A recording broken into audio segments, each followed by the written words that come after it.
Hi, I'm Donna Jordan from Jordan Fabrics. Today I'm going to show you how to make a pieced binding. I have a little table topper or wall hanging here, and I need to put the binding on it. And I don't think I want to use just one fabric for the binding. I thought it would be more interesting if I alternate these two colors. So I'm not going to use that one because that wouldn't be interesting either. I'm just going to alternate these two colors.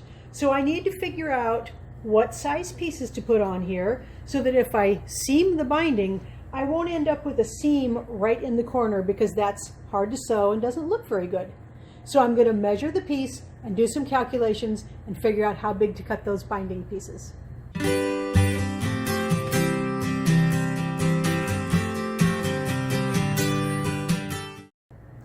I measured the wall hanging and it's 25 3/4 inches. And so I'm going to divide that into thirds. So I'm going to make each piece of binding 1/3 of that size, and then I'm going to add a 1/2 inch for the seam allowances. So that comes out to about 8 5/8. We're going to want to cut it 9 1/8. So we could end up potentially with 3, 6, 9, 12 pieces. And 12 is good because I've only got two colors and I'm going to alternate them. I wouldn't want to use 9 pieces because I would end up with the same piece seamed to itself and that wouldn't look very good. So this is how big I'm going to cut them. And then I'm going to just move everything around a bit so that on the corner, each corner will have a piece coming around the corner, and then the seams will end up far enough away from the corner that we won't have to worry about that seam being right there. I've got my binding pieces cut here. I've got 2 width of the fabric strips of each one, and then I just folded it up in thirds. So this will give me 6 pieces of this color and 6 pieces of that color, and I'm going to cut them all at once. And I need them 9 1/8 inches. And then we will stitch them together using a 1/4 inch seam. So these are the pieces we need, and we're just going to alternate them, and that will give us the exact length we need to go around the quilt. All right, let's get these stitched up. You may have noticed that the shop is somewhat in disarray here. My husband regularly likes to move things around and rearrange the working tables.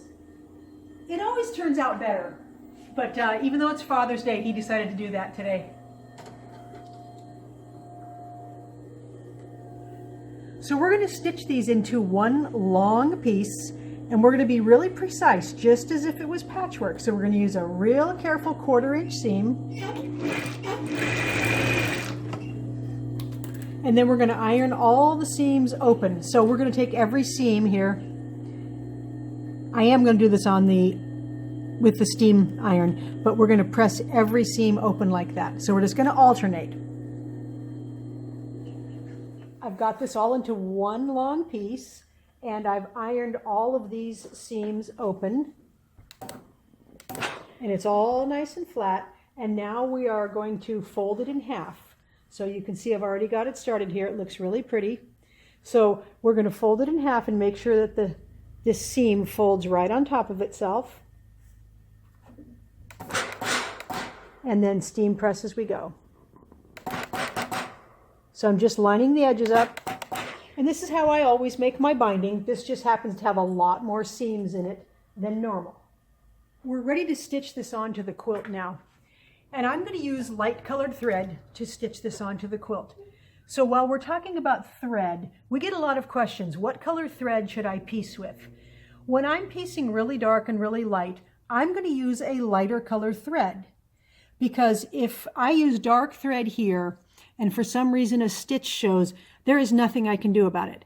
When I use light thread, like right here, if a little bit of thread was showing, I can take a permanent marker, it's got to be a permanent marker, and I can draw on the thread and it'll be completely hidden.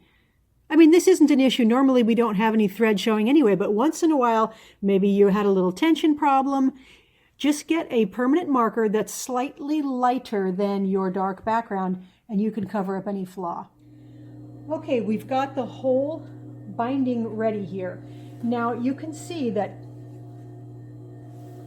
I've got 3 pieces for each side, but if I do it like this, these seams are going to end up in the corner. So I'm going to want to move it so that's about halfway. And I'm actually going to move it a little bit to the next one here, because then I know that if I start with this right in the middle of this side, I'm going to end up with equal amounts of this blue going around the corner. So I've left a 1/4 inch seam allowance here. So I'm going to find the middle of the side here, and I'm going to pin that 1/4 inch beyond.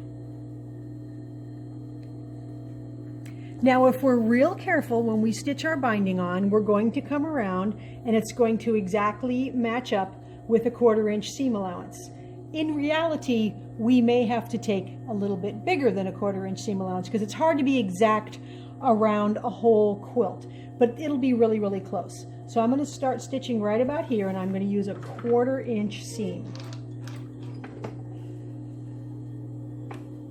So I'm lining up the binding with the edge of the quilt,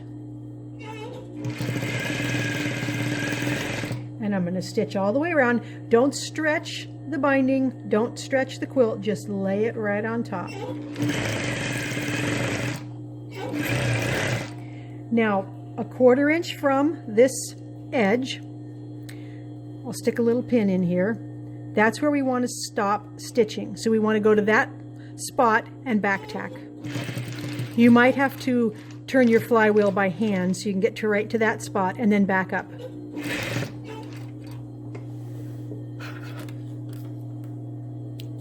Now we're going to turn the quilt, and we are going to fold the binding like this, with a 45-degree angle there, and it's heading right towards the corner of your quilt. And we're going to fold it down with the edge even with the edge of the quilt, so it's folded right there.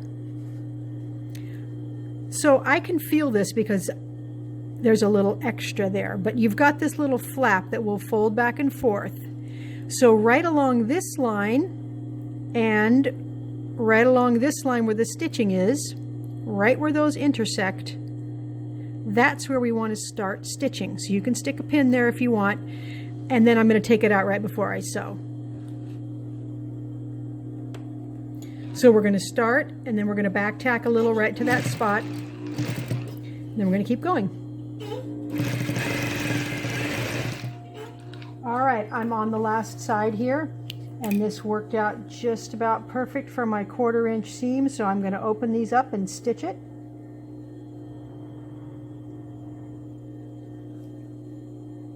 And then we'll finish sewing that on.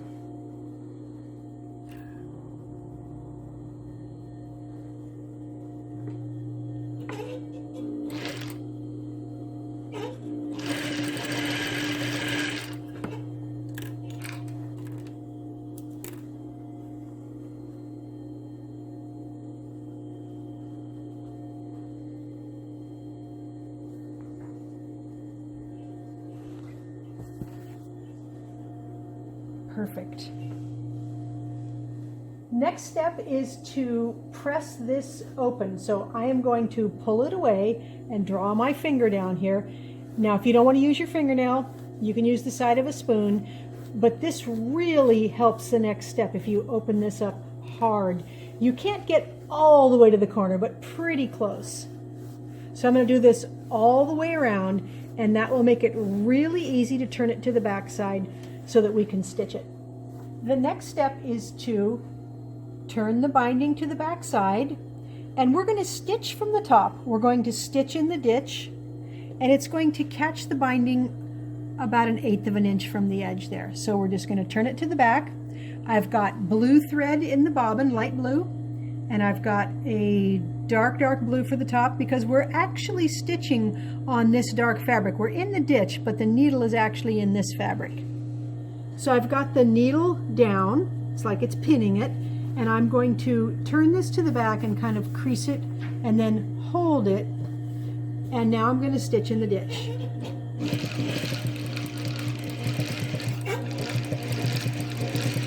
You want to go pretty slow, But if we look at the back side here now, see, we're stitching near the edge, and it's really going to stay on there. So this is a great finish when you don't want to hand stitch this. I don't have time to hand stitch it. Or you're doing a wall hanging like this where the back isn't going to show at all. Or on a baby quilt, it's going to get washed a lot. You want that stitched on there really, really tightly. Let me show you how to do the corners here. I'm going to get a little bit closer. Now to make a nice neat corner, I'm going to go on this side here and I'm going to fold it back. And then I'm going to pull this out so that it's folded at a 45-degree angle, and then angle that back there. Now what you want is for that to be 45 inches and for the corners to meet. And it is, so we're just going to hold it down firmly and stitch and pivot at the corner. So leave the needle down, make sure this is pressed back where you want it to go, and hold it before you pivot. Now we're almost done here. When I've got the binding all the way on, I always iron it. I always iron the edge. You don't have to iron the whole quilt, although on a wall hanging you might want to. But I do like the binding nice and flat here. So I will usually iron the very edge from the top and from the back. We've got the binding all the way around and it looks so nice. I am so glad I did the two colors all the way around rather than just one of these guys. So you can see here, it's pretty much lining up with the middle where the color changes are. And I wasn't real concerned about having it exactly in the middle. I was way more concerned about not putting a seam in that corner because it's really difficult. So it just looks really nice. This is quilted with a pattern called Bubbles, so you can see all those little circles. And I used a variegated color thread, which I don't use often, but I thought it would really look good on here. So this is a carpenter's wheel, very traditional quilt pattern, and we do have a tutorial if you're interested in making this patchwork pattern. We've got another tutorial to show you how to do that. So thanks for watching our lesson today on making pieced binding.